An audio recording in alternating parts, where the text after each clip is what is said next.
कप्तान। मैं हूं अलीश खान, दुबई से डिजिटल मार्केटिंग, और मैं आपसे बिल्कुल भी सीरियस सवाल नहीं पूछूंगी, वो बाकी सरों ने आपसे पूछने। मैं आपसे पूछने जा रही हूँ क्विक रैपिड क्वेश्चंस। नंबर 1, बचपन में किन शरारतों पर आपको डांट पड़ी? नंबर 2, अम्मी के हाथ का खाना कौन सा पसंद है आपको? नंबर 3, आपको चाय ज़्यादा पसंद है या कॉफ़ी? नंबर 4, क्रिकेट के टाइम पे आपको बॉलिंग करना पसंद थी या बैटिंग करना पसंद थी? नंबर 5, आपका फेवरेट कोट कौन सा है? और आखिर में कप्तान, we love you so much.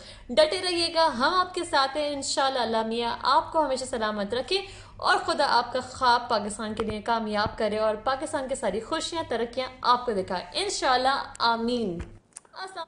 शुक्रिया। इतने ज़्यादा क्वेश्चन है मुझे तो याद भी नहीं रहा, एक दो तीन, एक के बाद दूसरे के बाद तीसरा भूल जाता है क्वेश्चन। क्रिकेट का मुझे तो भूल ही गया, अब इतनी मैं तो क्रिकेट मैचेस भी नहीं अब देखने का मौका मिला।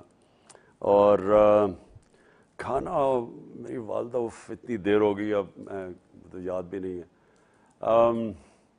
क्वेश्चन ये है कि मुझे याद ही नहीं आपके इतने ज़्यादा क्वेश्चन हैं। अगला पूछें प्लीज़। अस्सलाम वालेकुम खान साहब, मेरा नाम महविश है और मैं एक ओवरसीज़ पाकिस्तानी हूँ, कनाडा में मुकीम हूँ। सवाल पूछने से पहले मैं आपका तहे दिल से शुक्रिया अदा करना चाहती हूँ कि किस तरह 3.5 साल आप अकेले हमारे लिए लड़ते रहे।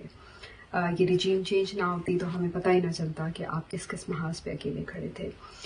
जिस तकलीफ से आपने कहा था कि इस मुल्क के बड़ों के लिए करप्शन कोई बुरी बात नहीं, 3.5 साल की कहानी खुलकर सामने आ गई थी। तो थैंक यू खड़े रहने के लिए, बहादुरी से आखिरी बॉल तक लड़ने के लिए। सवाल मेरा आपसे ये है कि क्या आपको इस बात का अंदाज़ा है कि इस वक्त आवाम आपसे किस कदर मोहब्बत करती है, आपको मुर्शिद बुलाती है? करोड़ों पाकिस्तानियों की आप एक वाहिद उम्मीद हैं, बल्कि पूरी दुनिया के मुसलमान इस वक्त इंतज़ार कर रहे हैं कि आप वापस आएंगे और उनका मुकदमा लड़ेंगे। तो क्या आपको इस प्रेशर से कुछ घबराहट होती है या डर लगता है कि अगर आप हार गए तो आप अकेले नहीं हारेंगे, बहुत सारे लोग आपके साथ हारेंगे? बस मेरा यही सवाल था। अपना बहुत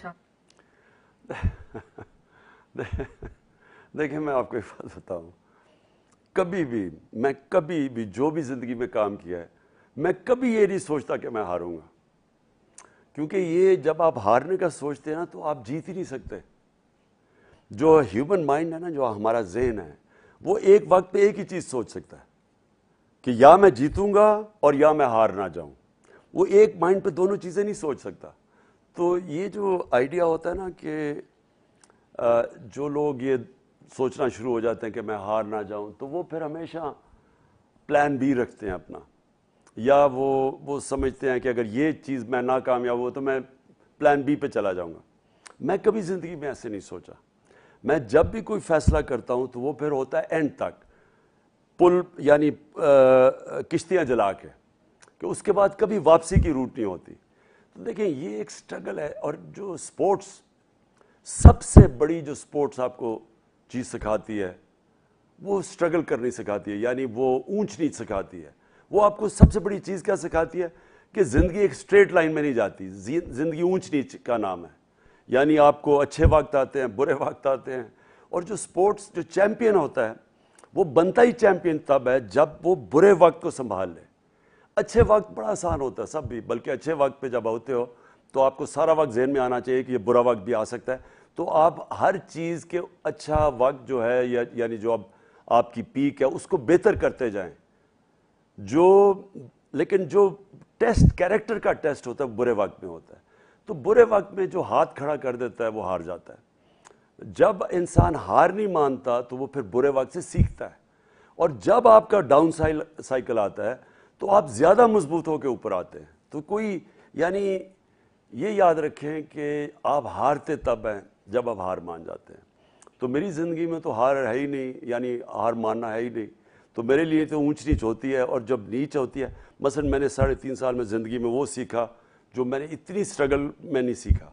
लेकिन इस वक्त ये वक्त है, इसमें अभी से मैं तैयारी कर रहा हूँ कि मुझे अगर अल्लाह फिर मौका देगा तो मैंने क्या क्या चीज़ें शुरू में ही कर रही हैं।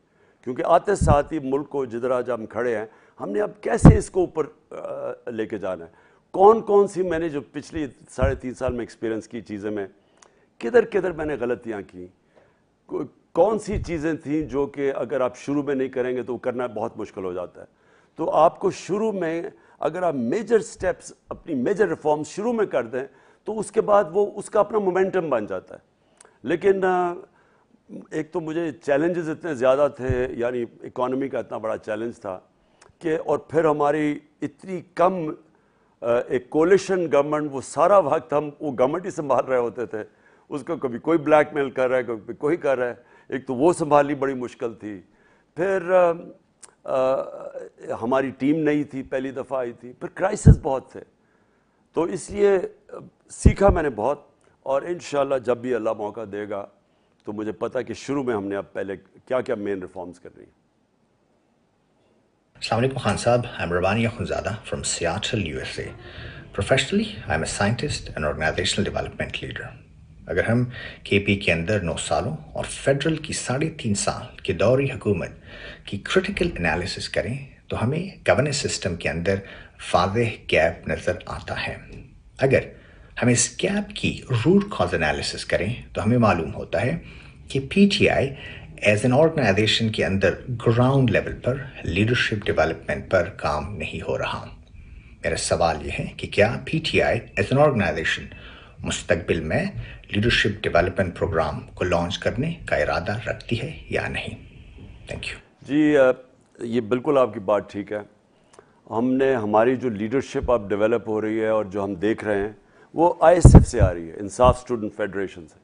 और मुझे बड़ी खुशी है कि मसलन एक तो मुराद सईद जो कि जिन्होंने शुरू की थी इंसाफ स्टूडेंट फेडरेशन, लेकिन वो बड़े अच्छे, मैं देख रहा हूँ कि वो आइडियोलॉजिकली बिल्कुल समझते हैं कि हमारा हम क्यों सियासत कर रहे हैं, किस तरह का पाकिस्तान, तो उनकी आइडियोलॉजी बिल्कुल सही आ गई है।